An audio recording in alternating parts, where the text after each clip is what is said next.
late na nga ako nagbugtaw, siyandang adlaw, auntie ko. So, today is Sunday. So, dahil nga medyo maulan pa rin dito sa planeta namin. Planeta! So, medyo maulan pa rin dito sa May Cavite. So, dito kasi kuponter yan ang Bagyong Inday. So, bali 3 days na dito simula ng Friday suspended. Tapos, Sabado kahapon dapat may work ako. So, hindi ako nakapag-work. Suspended talaga siya. Din ngayon, tuloy-tuloy pa rin yung ulan. Ay, sana bukas ulit. Hala, char! Anyway, this morning, so, magkakape tayo mga auntie ko. Para naman may update ako sa inyo. So, ito nga pala yung baso ko. Then, syempre, tingnan naman yung asukal namin, oh. Pecha de Milagro na talaga pag papunta na talaga, sa Quincenas. Wala ng asukal. Nagkakanda, ubusan na. Then, i-check natin itong kape natin, Tingnan mo naman yung laman niya, oh. Wala na siyang laman, di ba? Pecha de Milagro na din. So, ganito lang kung karami maglagay ng kape. Anyway, hindi pa ako nakakili-kili check sa inyo. Kili-kili check. So, medyo magaspang na siya. So, yung mga itim-itim na yan siya. Ayun na yung mga gaganito kahaba na siya na buhok. Tinitiis ko lang yung sobrang kate. Kasi gusto ko humaba na siya para wala na akong nararamdaman na hassle, kate, at hindi na rin maiitim yung kilikili ko. Kasi umiitim lang naman yung kilikili ko patuwing nag-aahit talaga ako, diba? Pansin nyo yan, and hello dyan sa mga followers ko before pa talaga ng mga supporters ko. Alam nyo yan na tuwing nagtatanggal ako ng buhok dito sa kilikili, naiinitip talaga ng ganito. Pero kalauna naman, pag humaba na yan siya ng mga ganito na yung buhok ko, mawawala yan, mag-fade out yan yung dark shade na yan. Then, balik tayo dito sa ating gatas. Tingnan nyo naman yung gatas namin.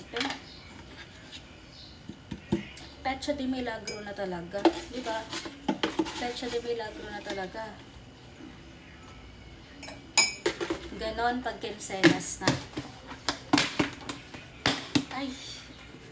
Kasi nga pag nag-grocery kami, once a month lang naman yan, tuwing 16 or 17, basta 17, tuwing 16 or 17 kami nag-grocery. So, pang 1 month na namin. Siya kung nga rin mag-grocery kami ngayong July na 15 ngayong July. So, next namin na Pecha de Milagro pa. June, July, August na yan. Tig once a month lang kami. Kasi medyo malayo-layo din naman dito yung Seymour sa amin na grocery.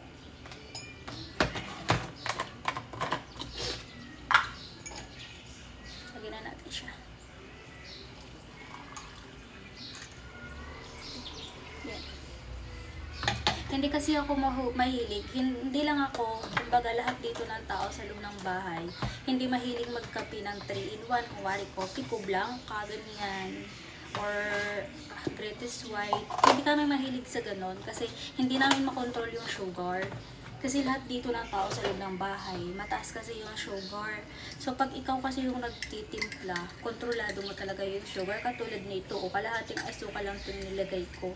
Kasi gusto ko matabang, kasi nga malakas na ako sa kanin, tapos mataas na yung sugar ko.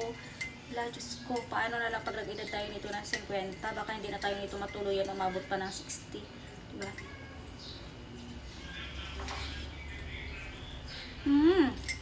Matabang lang talaga pag ako nagtimpla.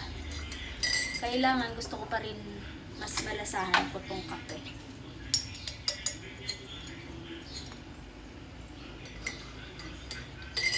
Pero Pecha de Milagro na lahat. Okay lang yan.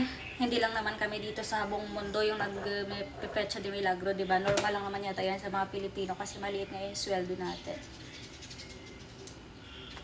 Char. So later, magluluto ako ng tinola. Then, kasi masarap ngayon magtinola pag maulan. So kahapon, yung niluto ko ay chop suey. Medyo nabitin. Kasi nga kunti lang yung nilagay na pugo na itlog. Pero ngayon, tinola. Nag-aagawan sa itlog. Siyempre ako, habang nagluluto na, pinapapa ko na yung itlog para pagdating sa kanila, wala na. Charang daya. Bye! Parang naninibago ako sa kilikili ko pag gumanyan. Walang buhok.